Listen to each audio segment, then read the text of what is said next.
আজকের এই ভিডিওটি কিছু মায়েদের জন্য খুবই হেল্পফুল একটি ভিডিও হবে, যেই সব মায়েদের ছোট ছোট বাচ্চা আছে আর যেই বাচ্চারা বোতলে দুধ খায়।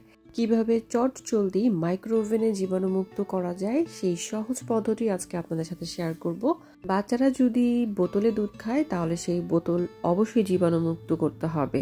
আর জীবাণুমুক্ত করার জন্য এখন অনেক ধরনের মেশিন আছে, আমার কাছেও আছে, তবে সেই মেশিনটা বড়। আমার বাচ্চা যেহেতু দিনে 2টা বোতল বা মাঝে মাঝে একটা বোতলেও দুধ খায়, সেহেতু আমি এগুলা খুব কুইকলি ওভেনেই করে ফেলি। অনেকের কাছেই জীবাণুমুক্ত করার জন্য মেশিন থাকে না, তারা অনেক সময় চুলার উপরে গরম পানি ফুটিয়ে করে। আমিও সেভাবে কয়েকবার আপনাদের সাথে শেয়ার করেছি, তো আজকে আরেকটু সহজভাবে দেখাবো, সেটা হচ্ছে মাইক্রো ওভেনে। প্রথমে আমি এই বোতলগুলো পার্ট টু পার্ট খুলে ডিশ ওয়াশার দিয়ে ভালো করে ব্রাশ করে নিয়েছি। ডিশ ওয়াশার ইউজ করার সময় অল্প ইউজ করতে হয়, খুব বেশি দরকার হয় না। এখন নর্মাল পানি দিয়ে আমি ওয়াশ করে নিচ্ছি। ওয়াশ করার সময় অবশ্যই খেয়াল রাখতে হবে যে এই ডিশ ওয়াশার দিয়ে আপনি পরিষ্কার করছেন সেটা ভালো করে পানি দিয়ে ধুয়ে চলে গেছে কিনা, কারণ এটা থাকতে পারবে না। এখন আমি ক্যাটেলে গরম পানি করে এই বোতলের মধ্যে ঢুকিয়ে নিচ্ছি। এটা আসলে আমার একটা টেকনিক। এখানে আমি কাচের একটা বল নিছি, যে কোনো একটা ওভেন প্রুফ বল নিতে হবে। সেই বলটা একটু বড় আকারে হতে হবে যাতে করে বেশি পানি আর কি সেটার মধ্যে রাখা যায়। আর অবশ্যই আপনাদের বোতলের সাইজ, বোতল কয়টা হবে সেগুলোর উপর ডিপেন্ড করে।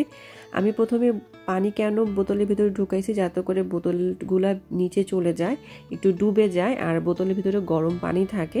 আর সবগুলো ঠিক এইভাবে দিয়ে আমি এখন মাইক্রো ওভেনে দিব। অবশ্যই বোতলের সব কিছু কিন্তু পার্ট টু পার্ট খোলা থাকতে হবে, তাহলে ভালোভাবে জীবাণুমুক্ত হবে। এখন আমি মাইক্রো ওভেনে দিয়ে দিচ্ছি। মাইক্রো ওভেনে দিয়ে এটাকে আমি 2 মিনিটের জন্য দিব।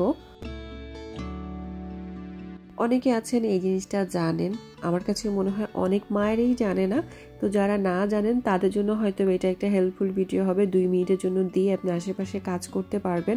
আসলে বোতল জীবাণুমুক্ত করার এখন অনেক ওয়ে আছে, যার কাছে যেটা সহজ মনে হয়।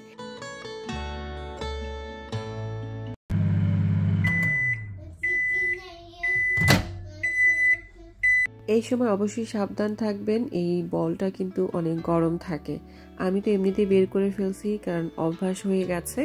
এখানে এখন একটা জিনিস মাস্ট খেয়াল রাখতে হবে, সেটা হচ্ছে আপনার হাত। আপনার হাত ভালো করে পরিষ্কার থাকতে হবে, কারণ এখন তো আপনার বোতল জীবাণুমুক্ত হয়ে গেছে, কিন্তু আপনার হাতও জীবাণুমুক্ত করতে হবে, যাতে করে এই হাত দিয়ে আপনি বোতলগুলো ধরতেছেন, আপনার হাত থেকে যাতে কোনো ধরনের জীবাণু এই বোতলে না লাগে।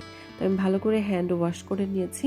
আমার কাছে একটা ছোট ক্লিপের মতো আছে, যেটা দিয়ে আমি ধরে এই নিপিলগুলোকে সোজা করতাম, সেটা এখন আর পাচ্ছি না, তাই হাত দিয়ে করে নিচ্ছি। নিপিলটাকে টাচ না করে যতটা সেফলি এই প্রসেসটা করা যায়। এখন আমি সবগুলো সেট আপ করে নিচ্ছি। আর নেওয়ার পরে সাথে সাথেই কিন্তু আপনাকে এই বোতলগুলো ক্লোজ করে রেখে দিতে হবে, কোনোভাবেই খোলা রাখতে পারবেন না, কারণ আমাদের চোখে দেখা যায় না, অনেক জীবাণু কিন্তু বাতাসের সাথে উঠতে থাকে ঘরের মধ্যে, সেগুলো কিন্তু এই নিপেল বা বোতলের ভিতরে ঢুকে যেতে পারে। তাই সুন্দর করে এভাবে লক করে রেখে দিতে হবে। আর পানি থাকলে কোনো সমস্যা নাই, কারণ সেই পানিটা কিন্তু গরম আর জীবাণুমুক্ত আছে বোতলের ভিতরে। আর 24 ঘন্টা পর আবার করতে হবে। যেহেতু আমার ছেলে 3 বছর, এখন আমি খুব বেশি একটা কেয়ার করি না। যত ছোট বাচ্চা তত ভালোভাবে আপনাকে এই জিনিসগুলো খেয়াল রাখতে হবে। নতুন মায়েদের জন্য এটা খুবই হেল্পফুল একটা ভিডিও, আপনারা চাইলে বেশি বেশি শেয়ার করতে পারেন। আর ভালো লাগলে অবশ্যই একটা লাইক দিবেন। আজকে এখানে, আল্লাহ হাফেজ।